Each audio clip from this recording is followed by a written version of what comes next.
would you describe the show for people who don't know what it is yet? Well, it's a show about a group of geniuses who actually don't get along very well socially in the real world. So they found each other in this kind of group of underdogs, and they come together because they're recruited by the government to solve big, big problems that happen every week. And what can you tease about the evolution of the characters in the first season?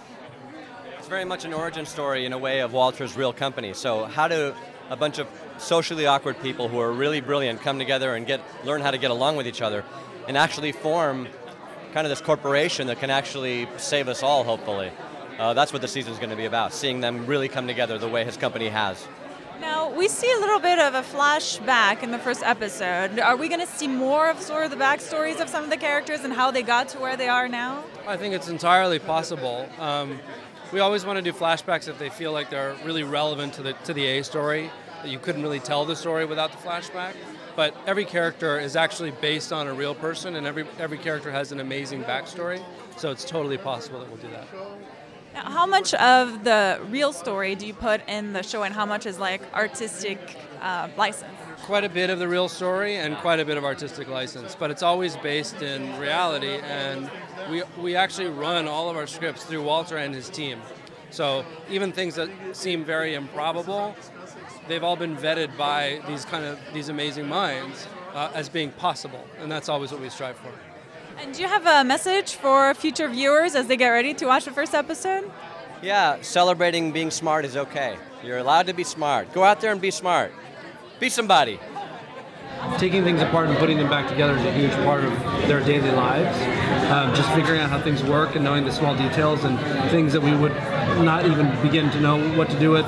They need to understand every element of it, which is really interesting. And part of that kind of behavior, which verges on obsession sometimes, is a lot of what you'll see in the show.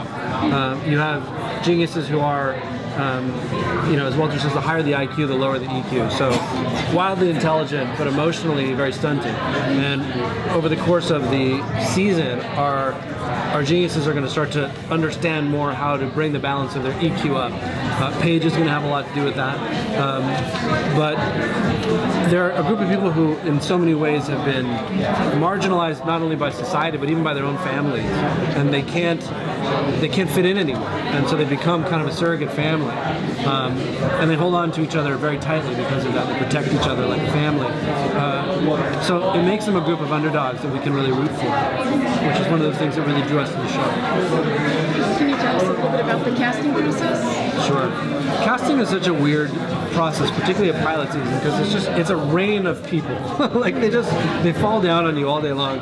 And First, it's all your cousins and your brothers and your sisters, right. And then when you get rid of them, nothing. And then you pass on them.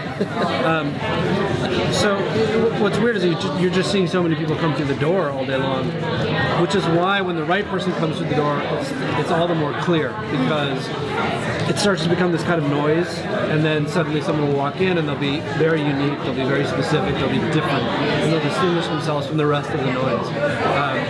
It's a weird thing, it's a hard thing to quantify, there's no formula for it, but you always know it when you see it, when the right person comes in.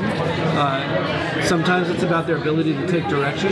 Sometimes it's not even how they read the lines, it's about how they walked in the room and what they carried in, and you see a certain thing about their personality and you say, oh, that's what I need. So forget about the lines, let's figure out a way to rewrite the part for that personality. And then that can work really well too. So you want to stay as open as you can to all the gifts that the process has to offer. Does that happen during this process? Can you think of any actors? To some extent, you do it all the time, because I don't know that we're huge believers of shoving lines down actors' throats. I think it's more about, okay, are they basically right for the part, and then if they are, how do we make the dialogue the most comfortable for them that it can be? So I think you just want to stay open to it. How serialized is the show going to be? Because it kind of seems like there's going to be a case or a situation from week to week. Yeah. How are we going to see the characters develop? Yeah. form relationships with each other? I think audiences these days, and me too as a fan of stuff, want to see growth in series and want to feel that if I'm watching a show that the things I learn I'm going to build on next week. So yeah, the cases are, cases out of Walter's real life and his real company. And so hopefully they solve most of them, otherwise none of us would be here. On the other hand, there is a real life mythology to his ultimate goals, to the company's ultimate goals, and to the emotional memory of these characters. So it is a blend, and we've been trying to find that blend forever. And every show that we do is a new place to draw the line between being able to tune in every week and also paying off. If you watch it every week, you're going to learn more and more about the show. How are the things that you found out from like real adventures? Well, I mean, I guess the thing that's scary, but also makes for great drama, is that many of our shows are about the things that you didn't know were happening because they solved them before they became public. So for example, our pilot episode, which is about 250 planes getting stuck in the air, actually happened.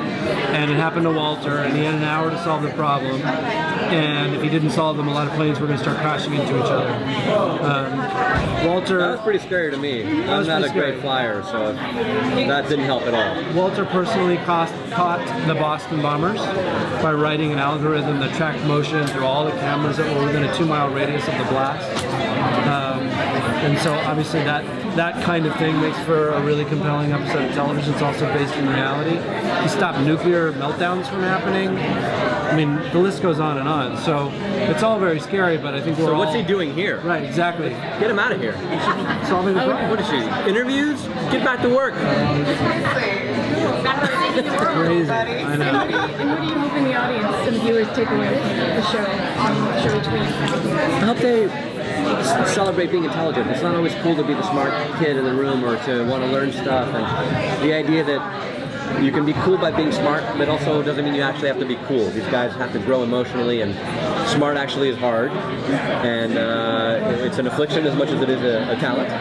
And the idea that we can celebrate being smart and learning stuff is not bad. That's a good hour of TV. But that it's okay to be the underdog. I think that's a big part of what the show is about, is that there are people who were separated or marginalized from society, but by finding each other and by working together, they feel like they're part of a community, and I think we all feel that to some degree in one way or the other. So hopefully you'll see parts of yourself reflected in the characters.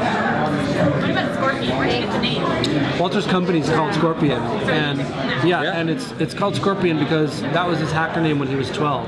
So in the opening of the episode, a 12-year-old boy hacks into NASA to download the space shuttle blueprints off the NASA server.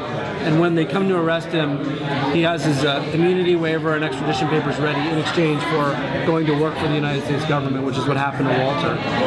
Scorpion, he chose Scorpion because, and you'll find this out in later episodes, scorpions are they're very protective of their cyclone. They stick together, but if you provoke them, they'll sting. And so that's why he named himself Scorpion, because he's very protective of his friends, but if you mess with them, he'll fight back. I was just curious. Thank you. Thank you very much. Thanks, you guys. Thanks, guys.